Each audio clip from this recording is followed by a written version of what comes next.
입술 소리를 내어보자. 입 모양을 정확하게 큰 소리로 자신 있게 마이크로 바바비비브브브.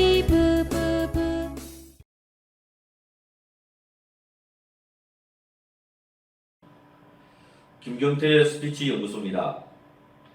오늘 이 시간에는 발표 순간에 갑자기 닥쳐오는 발표 불안과 발표 공포증을 순간적으로 탈출하는 방법에 대해서 말씀을 좀 드려보도록 하겠습니다. 말씀에 앞서 먼저 제 고딩 시절 이야기를 좀 드려야 될 것 같습니다. 저는 고딩 시절이 그렇게 썩 행복하지 않았습니다. 인문계 고등학교라서 매일 저녁 자율학습을 해야 했는데 항상 10시, 11시까지 남아서 하는 그런 자율학습이었습니다. 그런데 저는 이 자율학습에 거의 참여해 본 적이 없습니다. 그래서 아침에 학교에 가면 꼭 칠판에 도망간 놈 해서 제 이름이 적혀 있었던 기억이 있습니다. 그렇다고 제가 불량 학생이었느냐 물어보신다면 결코 또 그렇지는 않습니다. 반항심은 세고 자존감은 많이 떨어져 있던 그런 시절이었다고 말씀드릴 수 있을 것 같은데, 그래도 그 당시 제 유일한 탈출구가 있었는데 그것은 바로 독서였습니다. 학교 가기 싫은 날이나 또 수업 중에도 땡땡이도 좀 쳤는데, 그때는 어김없이 달려가는 곳이 부산 서면에 있는 동부서적이라는 책방이었습니다.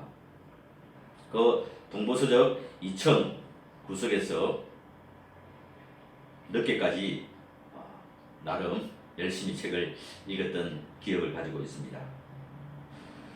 그 당시 제가 주로 읽었던 책이 천문학서적과 인문학서적이었는데, 제 떨어진 자존감을 회복시키는데 아주 큰 영향을 끼친 책이 한 권 있습니다. 바로 노만필 박사가 지은 적극적 사고방식이라는 책입니다. 지금도 아마 많은 분들에게 애독되고 있는 책으로 알고 있습니다.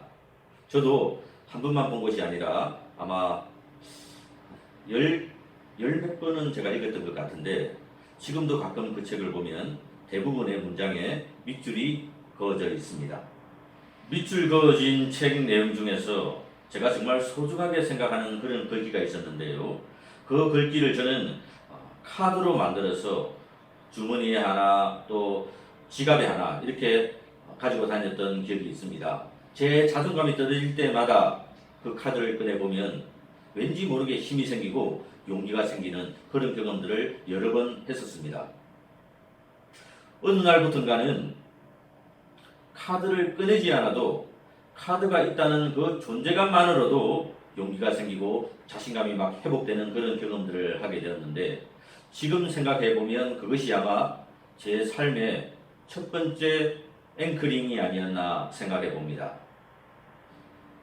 오늘 제가 여러분들께 발표 순간 발표 불안과 공포가 응습해올 때 순간 탈출하는 비법으로 알려드리고자 했던 것이 바로 앵커링입니다. 앵커링에서 앵커라는 뜻은 배에 가지고 다니는 배가 가지고 있는 닷이란 뜻이고, 앵커링이라는 뜻은 배가 부두에 앵커링 닷을 내리고 정박해 있는 상태를 앵커링이라고 합니다. 자, 부두에 배가 닷을 내리고 정박해 있을 때는 웬만한 파도가 와도 결코 배가 함부로 떠내려가다든지 움직이는 일이 없을 겁니다. 이처럼 우리의 마음속에도 발표 불안과 발표 공포라는 파도가 휘몰아쳐 올 때 나만의 앵커를 내려서 그 발표 불안과 공포로부터 나를 지켜가는 과정, 그것을 심리학적 앵커링이라고 말할 수 있겠습니다. 다시 한번 발표와 관계된 앵커링으로 쉽게 설명을 드리자면, 우리 뇌에 저장된 어떤 특정 정보를 우리가 떠올리는 순간 어떠한 악조건 속에서도 우리의 감정이 긍정적으로 변화되는 과정을 앵커링이라고 할 수가 있습니다.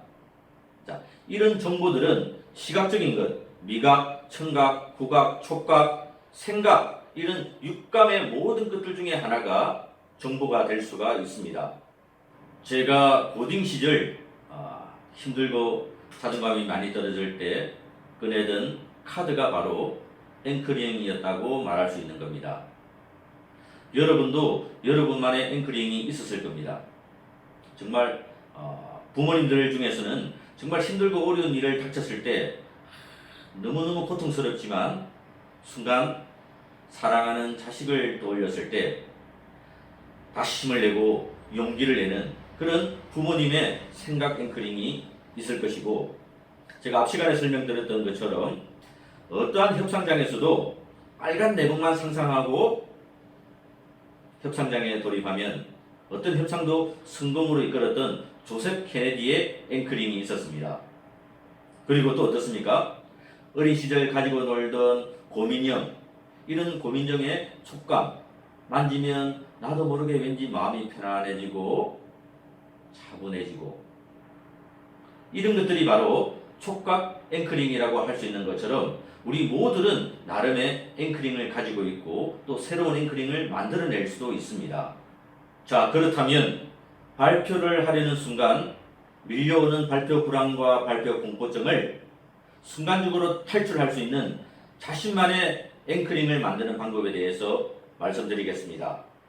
첫째, 자신만의 앵커, 즉 자신만의 닷을 만들어야 합니다. 살아오면서 가장 행복했던 추억, 기억, 순간 이런 것들을 앵커, 즉 닷으로 만들어야 합니다. 이 앵커는 추억의 강도, 행복감이 크면 클수록 좋은 앵커가 될 수 있습니다. 자, 지금 한번 여러분의 앵커를 찾아보시기 바랍니다. 둘째, 앵커할 동작을 만들어야 합니다. 발표 순간에 공격하는 발표 불안과 공포증이기 때문에 우리 앵커링도 발표하는 순간에 하는 앵커링이 되다 보니 이때 청중이 눈치채지 못하는 나만의 앵커링 동작을 만들어야 합니다. 예를 들면 주먹을 불끈 쥔다든지 엄지발가락 끝에 힘을 준다든지 이런 것처럼 자신만의 앵커할 동작을 만들어 보시는 것이 중요합니다. 셋째, 앵커와 앵커할 동작을 일치시켜주는 작업이 필요합니다. 즉, 아주 자신의 감정을 행복하게 만들어줬던 그런 기억이라는 앵커를 만드셨고, 자, 주먹을 쥔다는 동작을 만드셨다면 이 두 가지를 일치시켜주는 작업이 바로 앵커링입니다. 즉, 행복한 감정이 들 때 또는 행복한 감정이 드는 것을 스스로 의식적으로 만드신 다음에 그때 주먹을 불끈 쥐는 동작을 계속해서 반복 연습을 하셔야 합니다.